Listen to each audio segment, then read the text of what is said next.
ભાવનગરમાં સહકારી કૌભાંડ સામે આવ્યું છે। સહકારી બેંકમાં ભરતી કૌભાંડનો આરોપ લાગ્યો છે।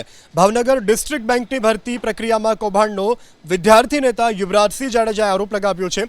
યુવરાજસિંહ જાડેજાએ ગાંધીનગરથી શનિવારે ભાવનગર ડિસ્ટ્રિક્ટ કોઓપરેટિવ બેંકમાં સગાવાદ પરિવારવાદ કરી અને જે ભરતી છે તે કરી હોવાનો આરોપ લગાવ્યો છે અને ત્યારબાદ મંગળવારે ભાવનગર બહુમાળી ભવનમાં આવેલી જિલ્લા રજિસ્ટ્રાર સહકારી મંડળીની કચેરીમાં અધિકારી સામે બેસી અને રજૂઆત કરી છે। યુવરાજસિંહ જાડેજાએ આરોપ લગાવ્યો છે કે બેંકમાં 80 જેટલી ભરતીમાં અનિયમિતતા થઈ છે અને 13 કર્મચારીઓના નામ જાહેર કર્યા છે, જેને અયોગ્ય રીતે નોકરી આપવામાં આવી હોવાનો આરોપ લાગ્યો છે।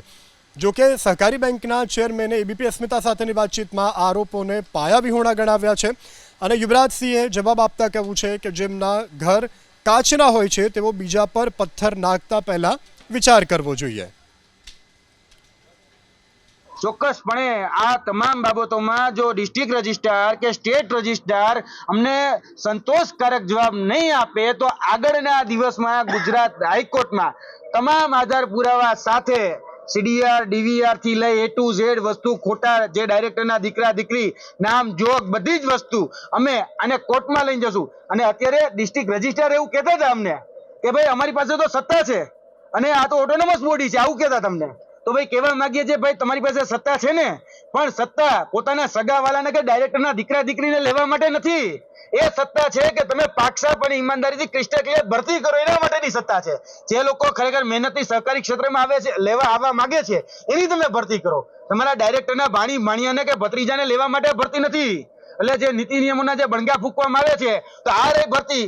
ક્યાં છે રિક્રુટમેન્ટ રૂલ, ક્યાં છે સિલેબસ, ક્યાં છે OMR, ક્યાં છે પ્રશ્નપત્ર, ક્યાં છે કોલ લેટર, બધું જ તમે લઈ લીધું। કોઈ વસ્તુ તમે જાહેર નથી કરી અને નિમણૂક યાદી તમે જાહેર નથી કરી, તમે મેરિટ યાદી જાહેર નથી કરી અને તમે કહો છો કે તમે પાકસાપ છો, તમે ઈમાનદાર છો અને તમે બહુ પારદર્શિતાના ગુણગા ફૂંકો છો, તો જાહેર કરો ને મેરિટ યાદી, જાહેર કરો ને બધાના નામ, કેમ જાહેર નથી કરતા? એટલે આની અંદર આગળના દિવસોમાં જો અમને સંતોષકારક જવાબ ન મળ્યો તો યાદ રાખજો કે ખાલી હાઈકોર્ટ સુધી નહીં, આને મુદ્દો વિધાનસભામાં પણ ગુંજવાની તૈયારી અમારી છે।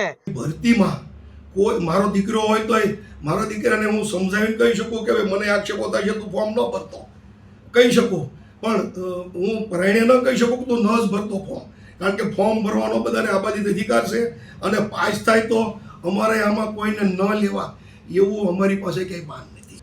એ તદ્દન વાત ખોટી છે। કોઈ પુરવાર કહી દે તો અમારે રાજીનામું થઈ દેવા તૈયાર છે।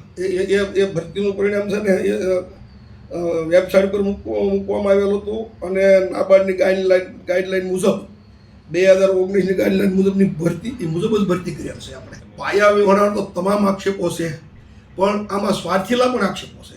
મારે કોઈને મકાનની કાચની બારીને પથ્થર મારવો હોય તો મારે સ્ટીલના મકાનમાં રહેવું જોઈએ, કાચના મકાનમાં નહીં રહેવું।